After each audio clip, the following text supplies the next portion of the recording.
Hey, deserving listeners, it is just me today, and I thought I would spend this day answering some patron emails. I have a lot to get to, so let's get to there's a bunch on ethics and therapist-related stuff, so let's get to it. But this first email is actually a really sad one. Patron Patty wrote in and said, "My therapist, who I was a patient for 5 years, died this last Saturday from COVID. I am utterly sad. I'd known him for 8 years now. I loved him. He was such a care bear, yet super direct and precise. When I met him, we clicked immediately. He had a way to get to you and make you feel understood and cared for and valued. I think I'm just sad." End of email.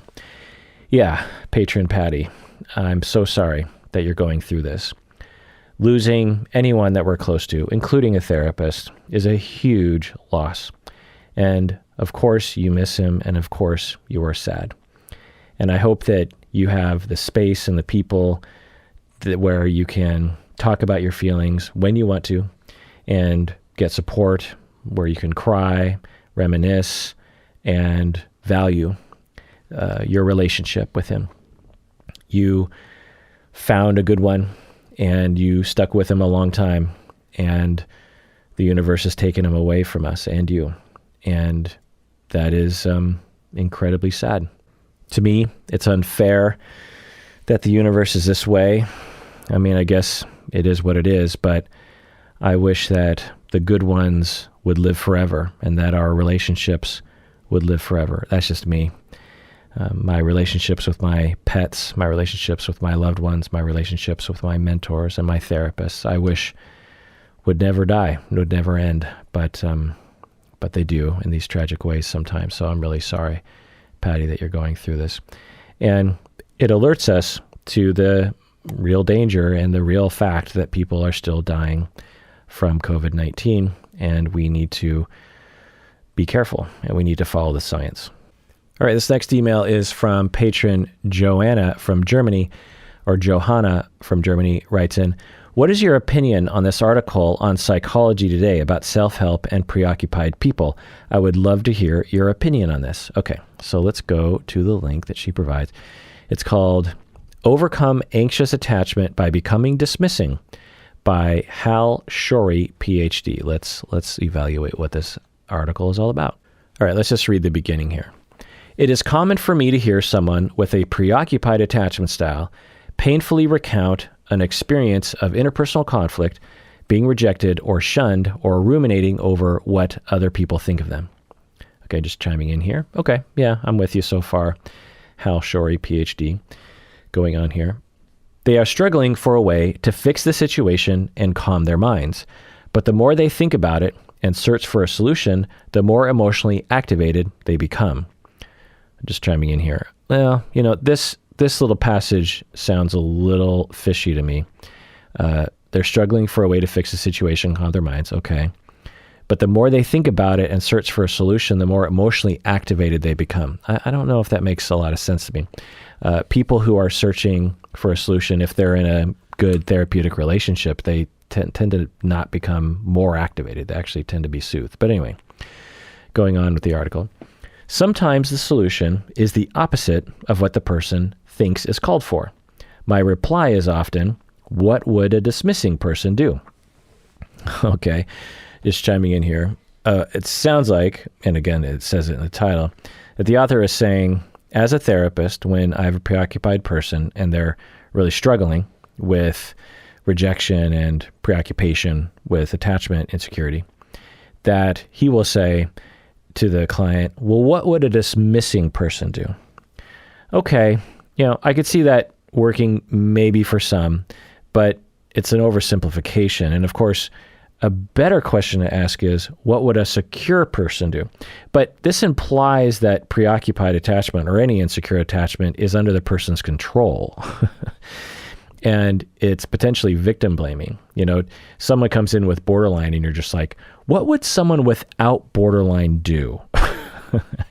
Or someone with, you know, panic attack disorders, like, what would someone that wasn't a scaredy cat, what would they do? It's potentially victim blaming. But also, dismissive attachment is no fun.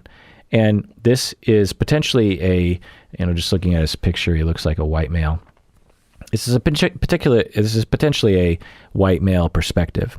They will sometimes elevate dismissive attachment, avoidant attachment, because you are essentially living the patriarchy dream, the toxic masculine dream, which is you don't need anyone, you're independent, you don't think about relationships very much, you're not quote unquote weak, you're strong, you're independent, you're like Data on Star Trek or Spock, you don't have emotions, you're above it all. But that is actually not what is happening. That is the surface persona, but underneath the avoidant dismissive person is a vast ocean of emotion, of needs that have never been met, and a lot of pain and fear and self-doubt. So to ask a preoccupied person to be dismissive is to tell them to cover up their preoccupation with a bunch of fake independence and pathological independence. Again, a better question would be, if you were going down this route, what would a secure person do? But, I'll give this guy the benefit of that. If he worked with clients well enough, maybe the clients don't feel shamed, and maybe the mindset of, hey, your preoccupation, your hypervigilance, maybe the way you deal with attachment insecurity is actually not helpful. And maybe if you had another tool in your toolbox, you could say, well, maybe this time I'm going to just try to go off on my own. I feel like that person is triggering me, and instead of pursuing them, maybe I could just kind of play it cool and find things to do on my own. Yeah, maybe, but again, that implies preoccupied attachment is something that you have great control over. I don't know. Let's continue reading. All right, skipping down here. People with anxious, preoccupied attachment styles have usually viewed the dismissing people in their lives as invalidating tormentors who routinely withhold love and care. All right, just chiming in here. Yeah, that's an overgeneralization, but fair. Going on. They have learned to cope with and understand these people by learning all about the dismissing style. This helps them to not take the behavior as personally, but they still greatly dislike it. So the thought of trying to act like a dismissing person might at first seem preposterous, but the thought of having a dismissing reaction can be calming to the preoccupied mind. All right, just chiming in here. Maybe, I don't know. Maybe, I'll take his word for it that his use of this intervention of telling preoccupied people to think like a dismissing person, especially if they knew what that exactly was, I could see that maybe working for some people. But of course, I'm quite sure that intervention wouldn't solve the problem permanently. All right, just skipping down here. So he goes over a situation where you're at work and you get into a conflict and you're worried about your relationship at work. And then he writes, at this point, let's see. The dismissing person would say, and this is supposed to be in a good way, the dismissing person would say, oh, well, then maybe the other person at work won't like me. Or what I did wasn't really that bad. Or the other person will get over it.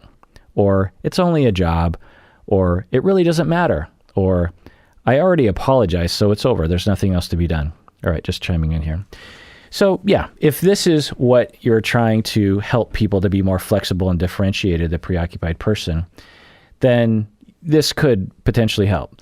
And it is a schema or cognitive therapy technique where someone comes in and they're just like, oh, I got into this conflict at work and I don't really know what to do and I can't fall asleep at night and I think about it all the time and what am I supposed to do? And I tried to fix it. It's not.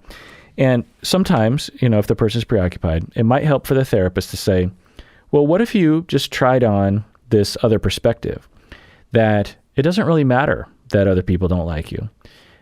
Maybe this other person at work doesn't like you. Maybe it's even your fault, but does it really matter? Do you have to care about that?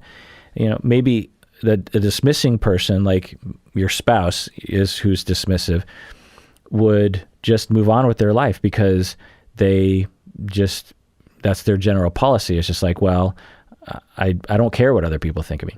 Now, this implies that dismissive, avoidant people don't care about what other people think. everyone cares about what other people think, even secure, attached people. So now on the outside, the avoidant person might come across like they don't care about what other people think, but they care just as much as preoccupied people deep down. The other thing here is that with preoccupied attachment, your working model of self and other is opposite of that of an avoidant person.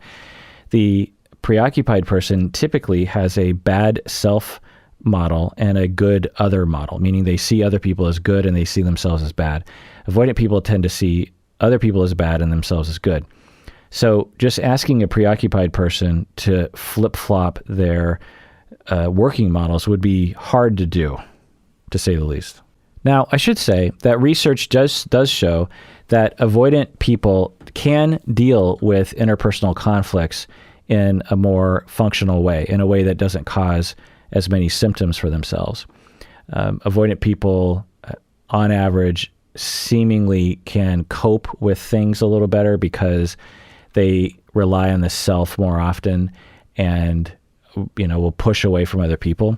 But again, this implies that somehow they're quote unquote stronger or more resilient, when in reality, underneath it all is a vast sea that isn't of emotion that's not being met and needs that aren't being met. So it's a patriarchal thing to somehow elevate avoidant attachment as somehow better or a better alternative to preoccupied, because preoccupied tendencies are associated with women and avoidant tendencies are associated with men. We socialize boys to be more avoidant. We socialize girls to be more preoccupied. And so this seemingly white male author might be committing some kind of mistake in that way. I don't know. I have no idea who he is. Maybe he has a lot of credentials in feminism. Who knows? And then he ends the article saying, "And don't worry, you are not going to overcorrect and go from being anxious preoccupied to being dismissing avoidant in relation to your attachment style.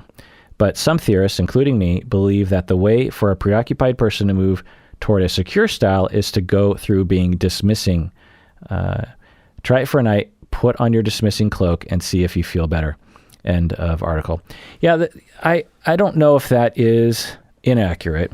That's not the way I see things. I would rather have people from preoccupied become secure. But what he's saying is that people what he's saying is, the people that I treat who are preoccupied, usually on the road to security, the preoccupied people will become dismissive, meaning that the preoccupied people will learn how to draw boundaries with other people, that they learn how to let things go.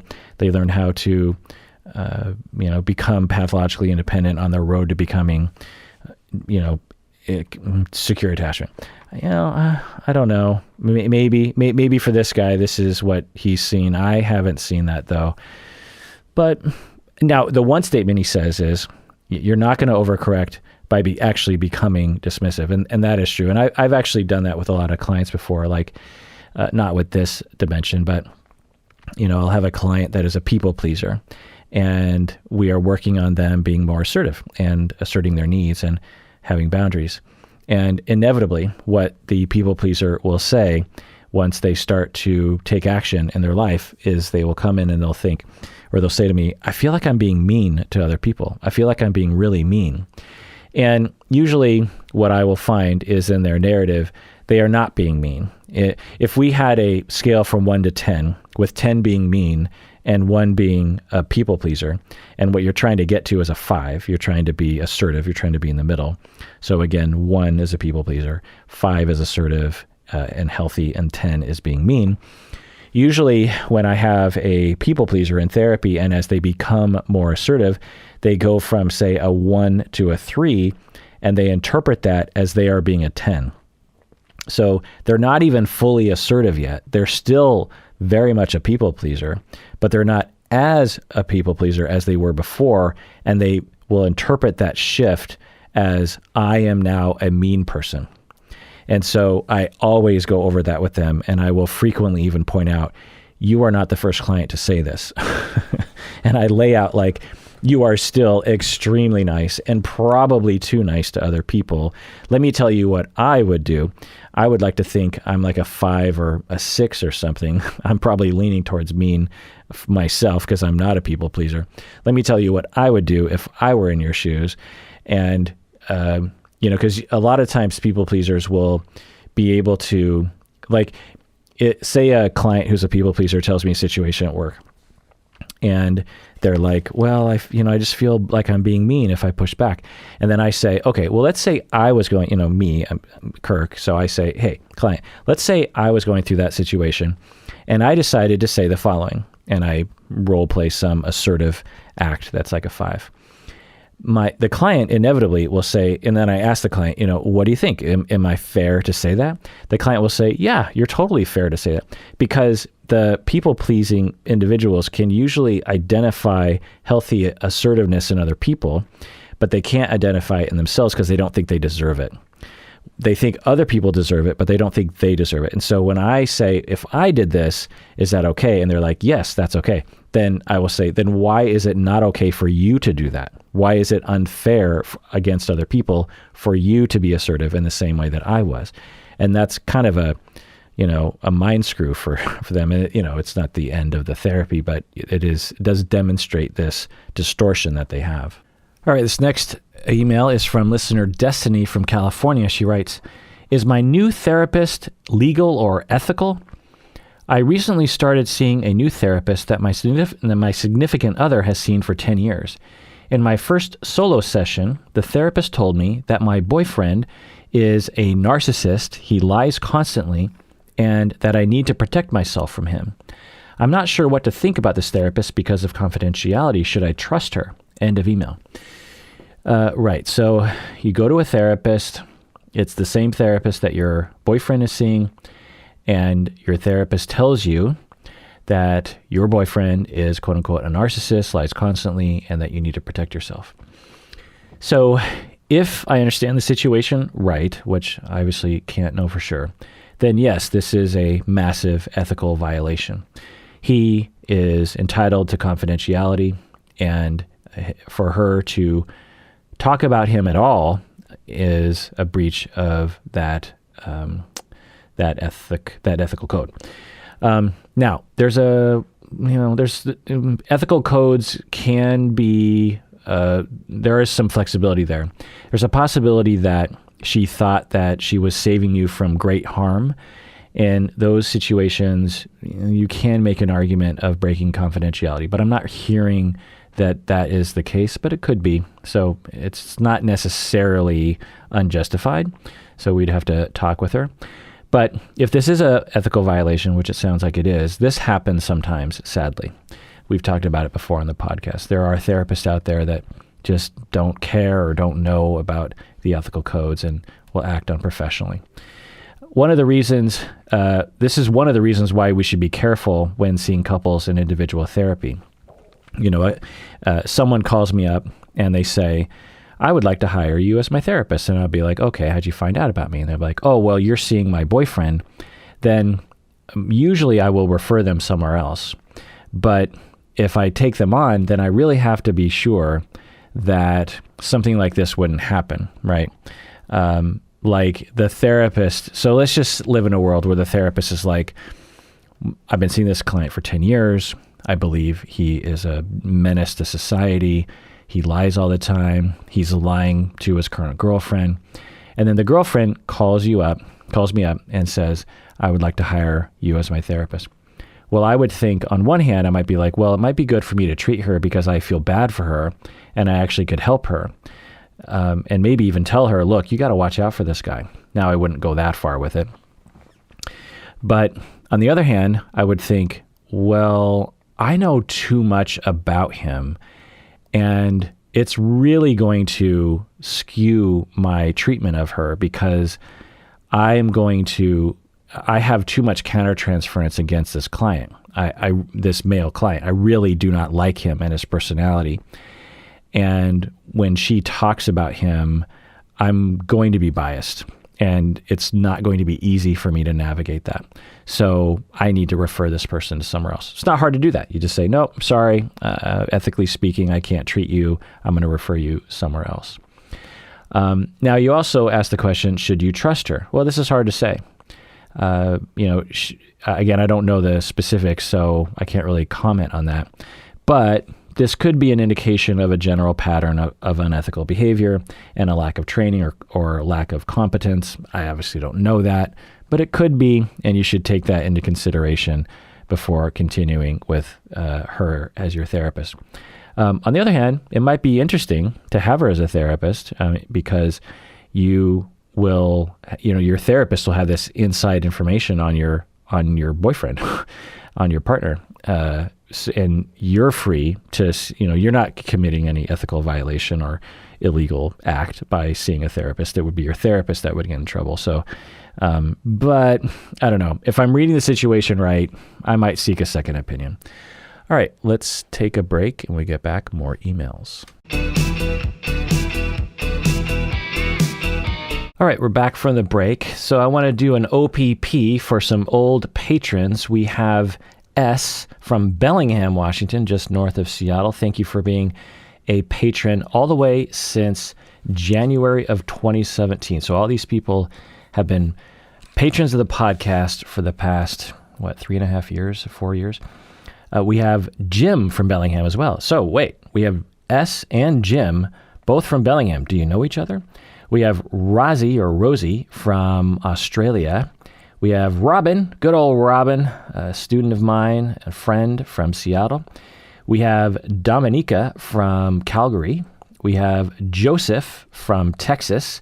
We have Tim from New South Wales, Australia. And we have Kelly from New York, New York.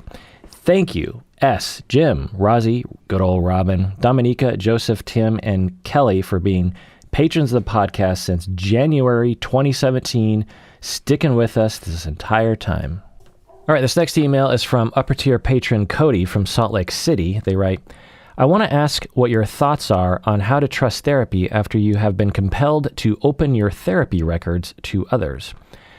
I have had 2 occasions where this has come up. The first time that I had to open my therapy records, I elected not to open them up. The lawyer advised to pursue a civil case in a rape at my workplace. I would have to open my therapy records up, so I elected to not pursue civil action. Okay, so just chiming in here. I think what Cody is saying is that at their workplace, they were in a civil case in which they were the person being harmed at a workplace. It sounds like a rape occurred at the workplace. And so they were, having a civil case against the business or something. And their lawyer said, in order to bolster your case, you have to open up your therapy records and we will submit them as part of our case against this business or this individual. And Cody elected not to open their therapy records up. Going on here. And the other time I did open my therapy records. While adopting my daughter as part of a home study, I had to open my therapy records to them. I have bipolar 2 and PTSD, and I am afraid of seeking therapy again because I don't know when in the future I would be compelled again to open my therapy records. I don't trust that I can open up to a mental health practitioner knowing in the future I may be compelled to have to open up my records again. What are your thoughts? End of email. Yeah, so the first thing I'll say is you deserve therapy, so let's hope that you can find someone. And I would look for someone who will agree to limit what they say in the record.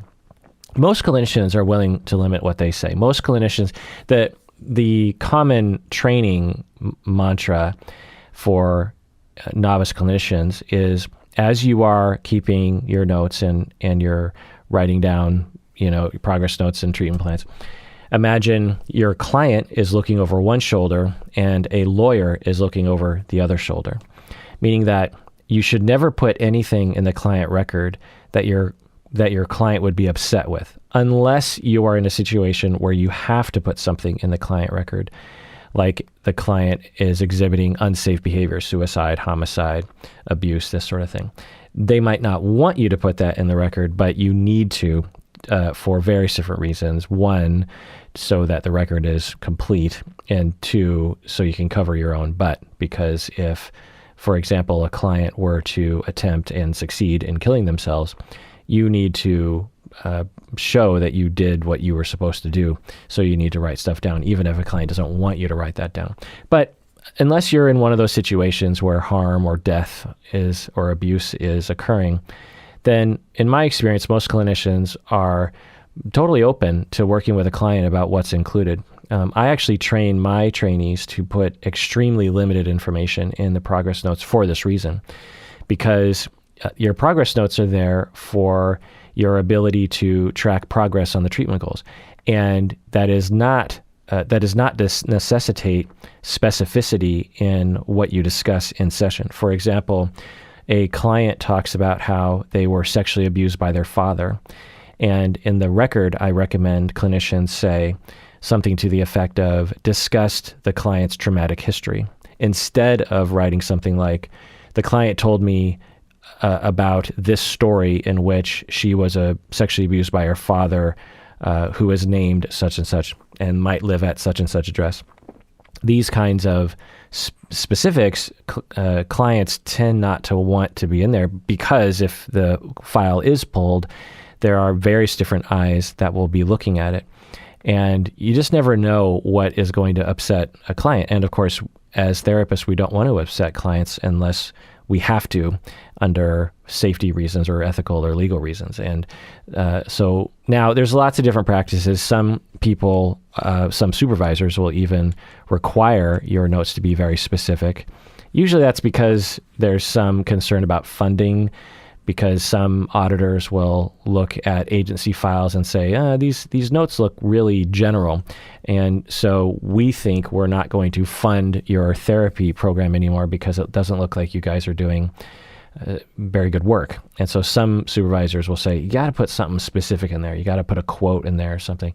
And, there's various different practices. But anyway, my point is that Cody, up at your patron Cody, you deserve therapy. And if you go to a therapist and say, look, I have this issue from the past that my file might be pulled for various different reasons. I can't imagine why it would, but maybe it will.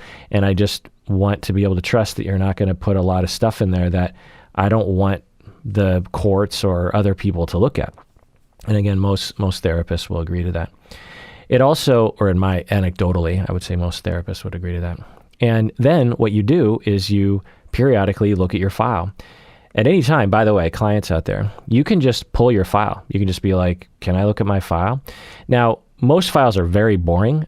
If they're done right, honestly, it would just be the kinds of things I was talking about, like, discussed how to reduce the conflict in the couple, discussed ways to increase intimacy in the couple. So it's, really general and not very interesting. But at any time, you have the right to view your client file. It might take a couple weeks for the therapist to provide it to you, but you have access to it in the same way that you have access to your medical file at your physician's office or your dental file at your dentist office. You have that right. And you could, Cody, periodically look at your file and say, you're getting a little specific in this progress note. Can you limit that a little bit? Because if this file is pulled in the future, I don't want that out there. So can you please help me with that? Again, if you screened therapists from the beginning, such that the therapist has proven themselves to be on board with that practice, then you can do that. The other thing that will help is private pay instead of using medical insurance to pay for therapy. Obviously that raises the cost, but I've had people do that. They will hire me and we'll talk about the client file and about insurance, and they will decide, I don't want anyone knowing about what we're talking about here, and I don't even want to be diagnosed, really. I don't want any official diagnosis to be out there. So can I hire you at private pay, meaning that I pay you directly and we don't use medical insurance? And then as a therapist, I have I'm not compelled to diagnose them and publicly diagnose them. So backing up here, if someone comes in using insurance, which I actually don't do anymore, but I used to, people would come in and use their insurance, and to make the insurance pay for it, there needs to be a medically necessary diagnosis, right? And Thus, I have to diagnose the client if there is a legitimate diagnosis, and then I have to submit that diagnosis to the insurance company. And the insurance company, obviously, there's a lot of eyes that have access to those records. Now, they're pretty good about HIPAA and all those kinds of confidentiality measures, but you just never know.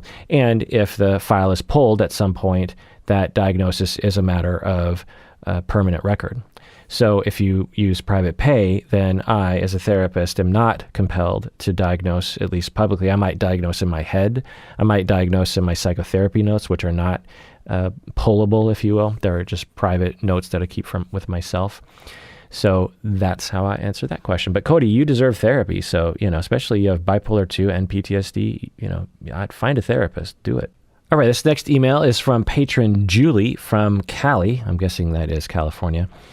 My husband and I finally committed to couples therapy on Regain, which is the BetterHelp sister site. We had about one video session per week with occasional session cancellation because our therapist had scheduling conflicts. But over the past 5 weeks, our therapist had consistent cancellations on us, either due to scheduling or her own health issues. We have only had 2 therapy sessions in the past 5 weeks. It has not been good, and our issues have been regressing worse, and we've got no one to talk to. Is it wise to switch our therapist at this stage? End of email. Okay, so what I'm hearing is, you had one video session per week with occasional session cancellation because your therapist scheduling conflict. So occasional, so maybe like once a month, maybe once every 2 months. But then over the past 5 weeks, your therapist has scheduled more than showing up. So you've had 2 therapy sessions in the past 5 weeks, and sounds like at least 3 cancellations due to scheduling issues or her own health issues. Okay. So is it wise to switch your therapist at this stage? It's up to you, of course, but I would consider it if I were in your shoes. I mean, unless you really, really like this therapist, which I guess might tip the scales, I would, honestly, if a therapist canceled on me more than once in the span of a year, I would question what's going on here. And unless I was kind of casually, there's been times in my life where I've casually gone to therapy and had a therapist. I've never had a therapist. In my life, I can't remember ever having a therapist cancel on me. Now, that's not to say that doesn't happen. And for myself, have I ever canceled on a client? I don't know if I have.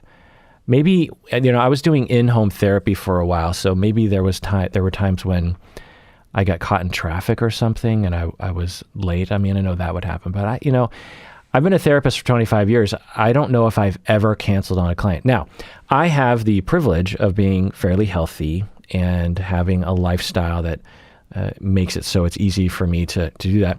And so there's that. If someone gets sick often, or if their kid is in and out of the hospital or something, it makes sense. And I haven't really had any of those issues. But if you're talking about 2 issues that your therapist their own health issues, that seems like that's a legitimate reason, but their own scheduling issues. So you're saying your therapist is canceling on you because of quote unquote scheduling issues. What does that mean?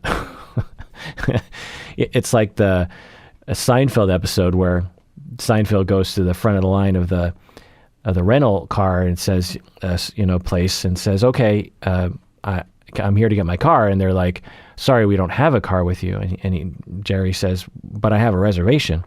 And they're like, yeah, I'm sorry, but we don't have a car for you. And Jerry's like, but I had a reservation. I don't think you understand what a reservation means is that you reserve a car for me so that when I show up, the car is there for me. If you just rent a car out, then you don't understand what reservation, I'm not doing the routine well, but, so when you schedule with a therapist, how do you have scheduling issues unless the therapist is double booking themselves or something is going wrong? Who knows?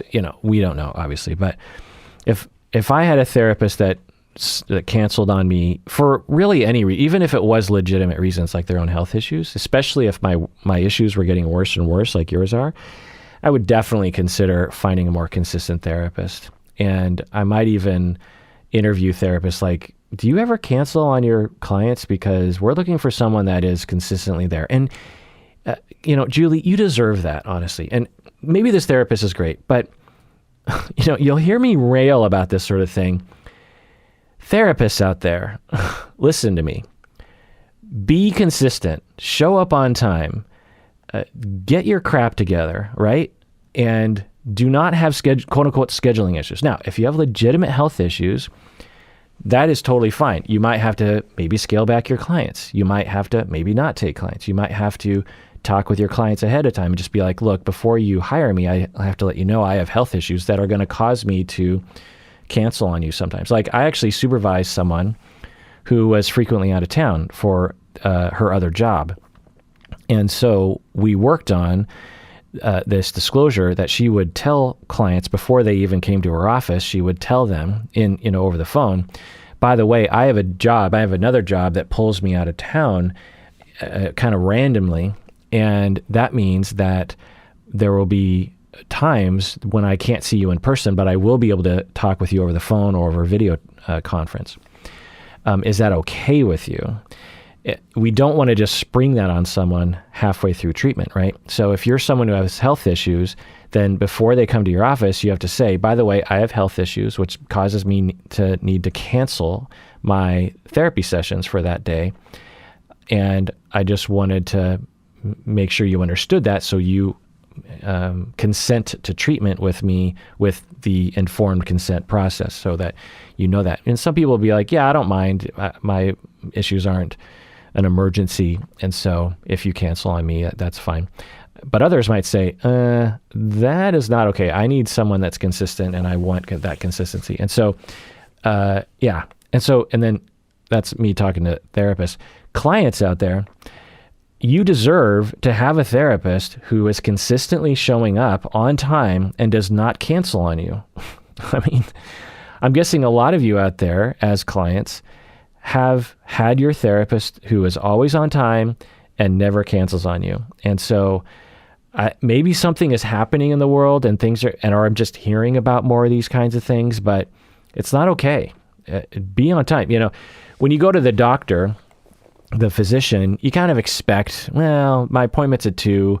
Maybe I'll sit in the waiting room for, half an hour. You just kind of expect that.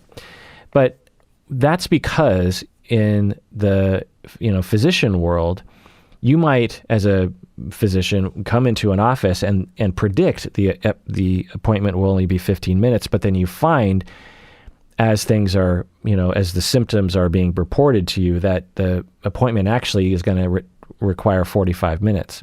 And instead of saying, I've got to move on to my next patient, come back, 2 weeks later, I might as well just get this done right now and push back some of my clients a little bit. So there's that. But with therapy, we tend not to have situations like that, right? We tend to have situations that we can deal with in an hour. So, and if we can't, then, that's kind of a rare situation. Anyway, so you deserve to have someone show up on time.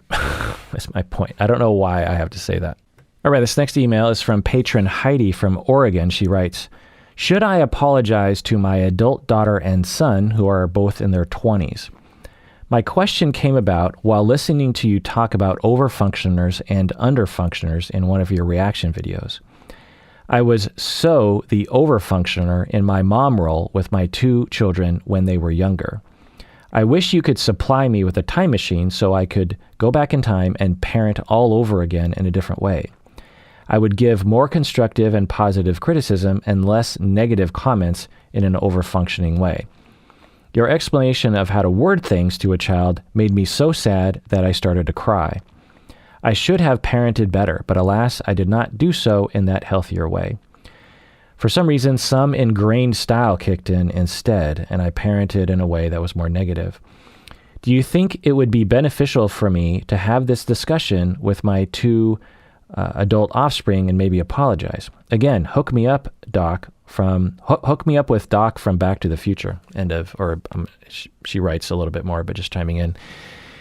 Yeah, Heidi, parenting is just one. What do I say? Parenting is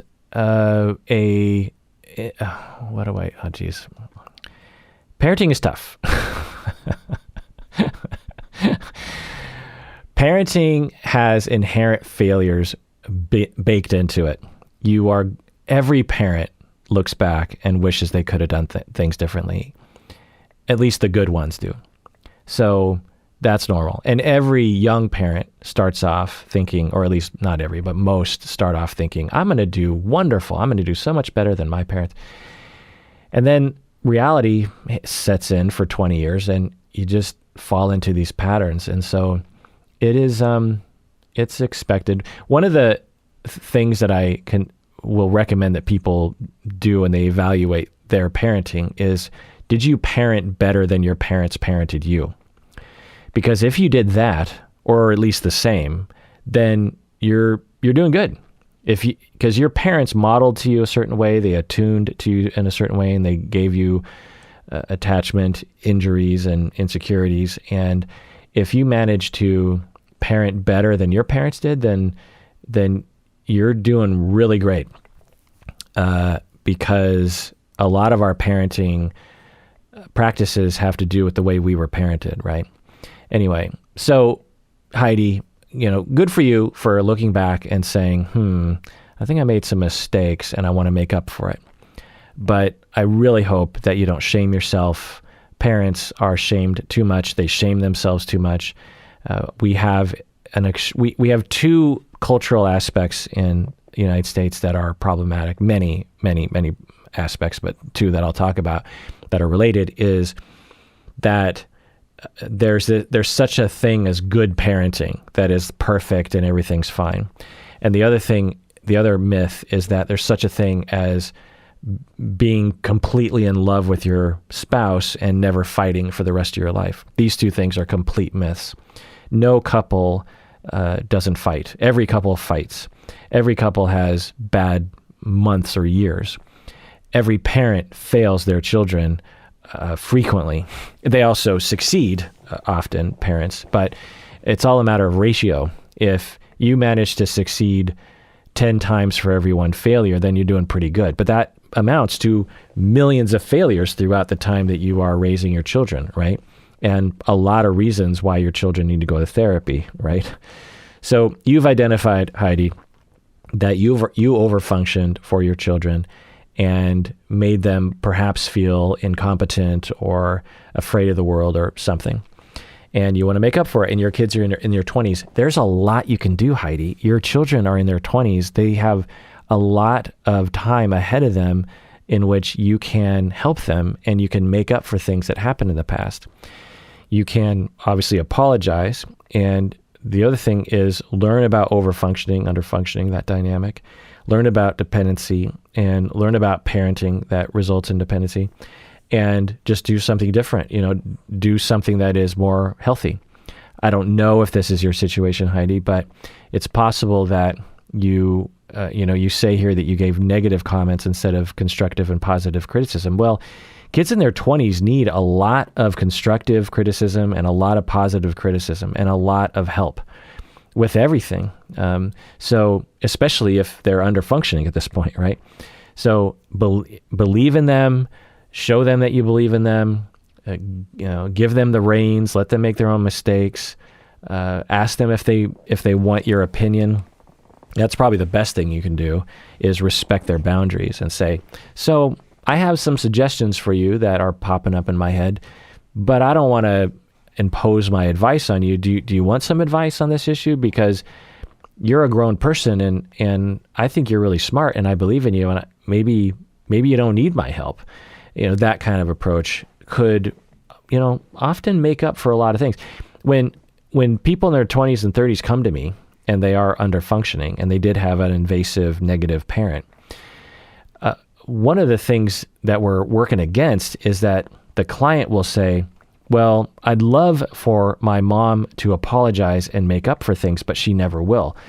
But you will, Heidi. You're willing. So there's so much health and growth and change and goodness that can come from your motivation to make up for your mistakes, which, maybe every parent, maybe you're leading the way. Every parent, when, I think often parents will start to recognize or really become laser focused on the mistakes they made when their children go into their 20s, because there's a little bit more time, and you can also start to see the personality problems that your kids start to exhibit in their 20s, independent of being a kid. And you start wondering, oh, did I do that to my kid?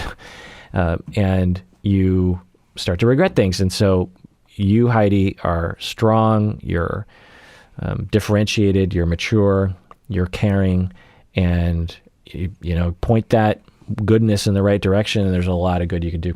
You go on with the email here. You say, does Stacy pick your thumbnail pictures on the YouTube videos depending on how she's feeling about you at the time?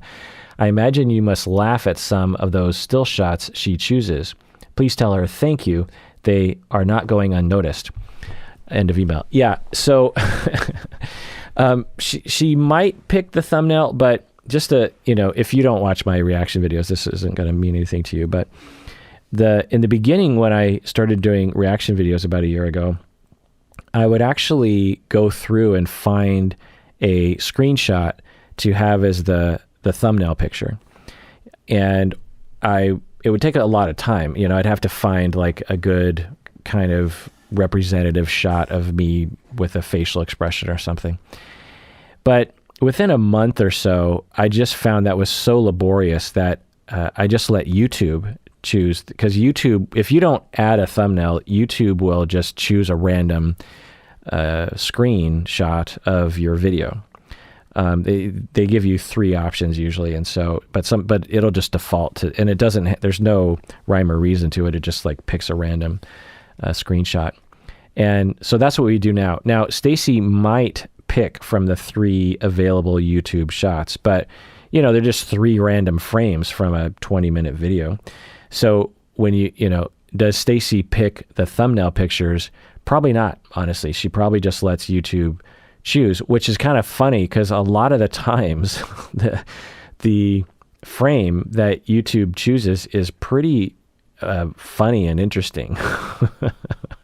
And some of them are, well, I'd say most of them are not very flattering, but yeah. But she does actually choose the art for the audio episode. So you might see art for this audio episode, and she designs that, and she does that all on her own, which is really cool. Back in the day, years ago, I used to try to do that, but it's really time consuming, to sit down and find, art that is licensed and you're able to use, and you have to use a font. Anyway, she does all that stuff, which is great. All right, this next email is from anonymous patron. They write, why is it so hard to talk about my appearance with my therapist? I have problems with my appearance. I think that I am ugly, and I spend a lot of time thinking about it.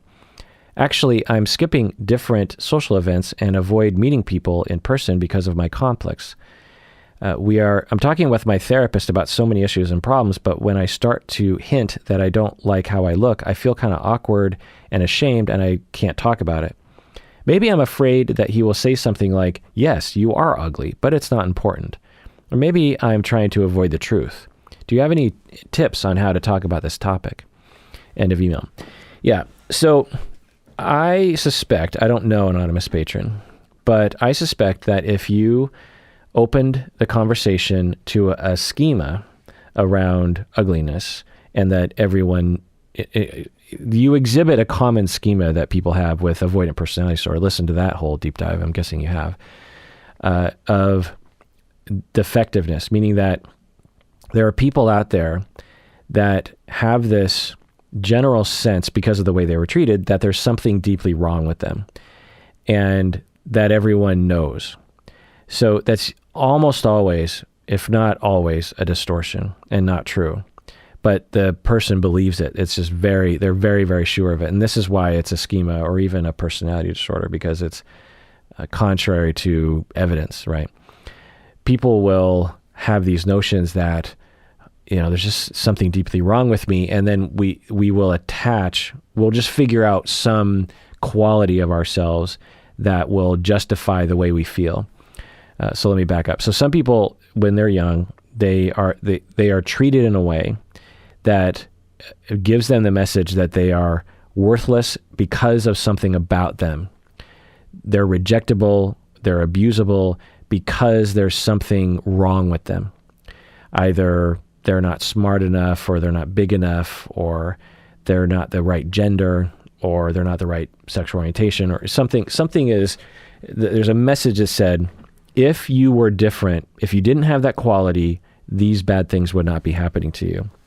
And sometimes it can go way back to when you're like 12 months old and you might not remember those events. But anyway, you grow up with this felt notion that there's just something wrong with me. I know that. I know that there is just something inherently deeply wrong with me, and either I have to hide it from everyone, or I just have to avoid talking about it or avoid people. And that's what you're doing. You're avoiding social events, you're avoiding meeting people in person because you believe, anonymous patron, that not only is there something deeply wrong with you, but that thing is that you are ugly and that everyone knows it and everyone is disgusted by you and doesn't want to be with you or something like that. I'm venturing to say that that is a massive stretch of your imagination, and that, but it's sort of quintessential avoidant personality disorder. So I might listen to that deep dive, and I would bring it up with your therapist. So you don't have to bring up, but obviously you can bring it up a variety of ways, but I would for sure. I mean, this is something that is absolutely impacting your life. It absolutely is psychological. It absolutely is something that therapy can help with. And so I highly encourage you to bring it up. Unless you have much bigger fish to fry in therapy, which I can't really imagine that this fish isn't at least, top 5, then maybe not. But I would. But there's various different ways. You can just lead with just saying, by the way, I have this thing. You can just read him this email. The other thing you could say is, so I have this thing that I'm really ashamed of, but I don't want to talk about it because I'm worried you're not going to react in a way that's going to be helpful to me. You could say that, and then you could talk about talking about it. Or you could just bring up, so I've been listening to this podcast and they were talking about these schemas about, deep down some people believe there's something deeply wrong with them. I think I might be one of those people. And then you can kind of work your way up to the specifics of the distortion that you have. But please talk with your therapist about it, because you really deserve to heal from that. All right, this next email is from patron Sarah from California. She writes, how can those with social anxiety disorder heal when it is people that makes the anxiety worse? I am diagnosed with social anxiety disorder and have been in therapy for the past year for it. While I have been a social recluse for the past 10 years, I have made a friend in the past year. However, this friend is moving away. It is hard to imagine myself making new friends or going out once this friend leaves. In many of your episodes, it has been noted how we need people to help us heal. However, with social anxiety, it is hard to imagine not being constantly anxious around people. End of email. Yeah. So yes, I believe that we need people to heal, and that our cultural, and sometimes within my discipline of psychotherapy, this notion that you need to heal on your own first before you can interact with people is really counter to human nature. So yes, you need people to heal, but there's a lot of things you can do on your own. There's a lot of cognitive therapy you can do and habituation you can do, which is, within the cognitive therapy realm, it's a lot of self-talk. You probably have, similar to the anonymous patient we were talking about earlier, you probably have a lot of massively distorted beliefs about how you come across to other people, or about the consequences of making a fool out of yourself in social situations. That's the nature of social anxiety. In fact, social anxiety and avoidant personality disorder are to some on the same spectrum, which I'm at, I believe, or at least that's how I conceptualize it, and others too. Anyway, so working on how you think and really changing the schemas that you have, although can be hard, is definitely something you can do on your own. But, sometimes you need someone else to help you with that. And then habituating is another thing, Sarah, is you, to recover from social anxiety, as with avoidant personality disorder, you have to become habituated to the stimulus of socializing. And you have to edge yourself up to it. You've already done a few things. You have a friend, so you've habituated to that. I'm guessing there was some adjustment you had to go through in order to tolerate the anxiety you had interacting with that friend. You've also gone to therapy, which is also social, and I'm guessing triggering on some level, but you've habituated to it. So you have to keep doing that. And this is why when you become a hermit and you isolate, this actually prevents you from healing, because this is the people, you need people to heal, is when you isolate, your anxiety can become worse because you're not used to interacting with other people. So a big part of your healing requires you to take baby steps. Don't throw yourself in the deep end, but little things, and it's going to be hard. But if you use, the kind of trauma therapy that I talk about, where you use prolonged exposure, then that can cause your body to habituate, and then you just don't have the physiology of anxiety when you're presented with social situations, or at least as much. The other thing is it's likely that you develop social anxiety due to some relational traumas early in life, either in your family or at school or with friends or something. And talking about those things in therapy can help as well.